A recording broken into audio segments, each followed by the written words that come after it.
नमस्कार दोस्तों, स्वागत है आपका लॉ प्लेनेट में। कॉन्स्टिट्यूशन की सीरीज़ को आगे बढ़ाते हुए आज हम आर्टिकल 11 को अच्छी तरह जानने की कोशिश करेंगे। आर्टिकल 11 कॉन्स्टिट्यूशन के पार्ट 2 का लास्ट आर्टिकल है। आर्टिकल 11 के थ्रू पार्लियामेंट सिटीजनशिप को रेगुलेट कर सकती है। ऐसा पार्लियामेंट किन चीज़ों के लिए और कैसे इस्तेमाल कर सकती है, यही सब चीज़ें इस वीडियो में जानेंगे। तो चलिए शुरू करते हैं।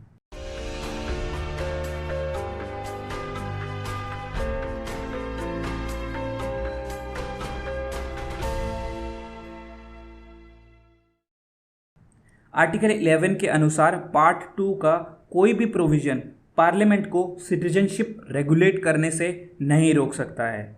इसका मतलब पार्लियामेंट सिटीजनशिप से रिलेटेड जितने भी मैटर्स हैं उनको रेगुलेट यानी कंट्रोल कर सकती है, भले ही वो सिटीजनशिप को एक्वायर और टर्मिनेट करने से रिलेटेड ही क्यों ना हो। और इसी चीज़ को हमने आर्टिकल 10 की वीडियो में भी देखा था। पार्लियामेंट सिटीजनशिप को रेगुलेट सिर्फ और सिर्फ आर्टिकल 11 के अंडर कोई लॉ बनाकर ही कर सकती है। एग्जाम्पल के तौर पे अगर मैं बात करूं किसी सिटीजनशिप से रिलेटेड लॉ की, तो पार्लियामेंट पहली बार 1955 में सिटीजनशिप को रेगुलेट करने के लिए सिटीजनशिप एक्ट 1955 को लाई थी। ये एक्ट समय के साथ नई ज़रूरतों को पूरा करने के लिए कई बार अमेंड भी करना पड़ा। अभी हाल ही में सिटीजनशिप अमेंडमेंट एक्ट 2019 को भी पार्लियामेंट द्वारा पास किया गया था। इसी तरह 2003 में हुए अमेंडमेंट ने सिटीजनशिप एक्ट 1955 को काफ़ी हद तक अमेंड कर दिया था, यानी चेंज कर दिया था। तो आइए थोड़ा सा इस सिटीजनशिप अमेंडमेंट एक्ट 2003 को जानते हैं। इस 2003 के अमेंडमेंट का main objective overseas citizen of India के कॉन्सेप्ट को लाना था।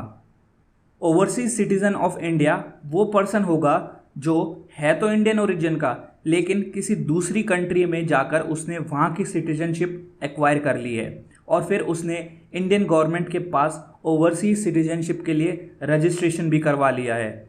ओवरसीज सिटीजनशिप सिर्फ कुछ स्पेसिफिक कंट्रीज़ की सिटीजनशिप एक्वायर करने से ही मिलती है, जो एक्ट के 4th शेड्यूल में दे रखी है, जैसे Australia, Canada, USA, New Zealand, Italy, UK etcetera.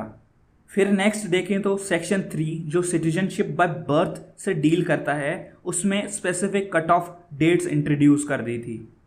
ऐसे ही citizenship by descent, citizenship by registration, citizenship by naturalisation और citizenship by incorporation of territory को इंक्लूड कर दिया था। ऐसे ही सिटीजनशिप को किस तरह छीना जा सकता है, उसके लिए renunciation of citizenship, termination of citizenship, deprivation of citizenship को इंक्लूड किया हुआ था। अगर आपको इन टर्म्स को और डिटेल्स में समझना है और सिटीजनशिप अमेंडमेंट एक्ट 2019 के बारे में और जानना है, तो आप आई बटन पर दिए हुए लिंक पर क्लिक कर उस वीडियो को देख सकते हैं, या डिस्क्रिप्शन में दी गई लिंक पर भी क्लिक करके उस वीडियो को देख सकते हैं। मैंने इस चीज़ को पहले भी कवर किया हुआ है। तो ये था आर्टिकल 11 और पार्ट 2 का दी एंड। नेक्स्ट वीडियो से हम पार्ट 3 यानी फंडामेंटल राइट्स को एक एक करके अच्छी तरह समझेंगे।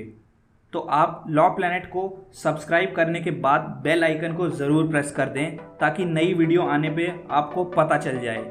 मैं मिलूँगा आपको अगली वीडियो में, तब तक के लिए धन्यवाद, बाय बाय।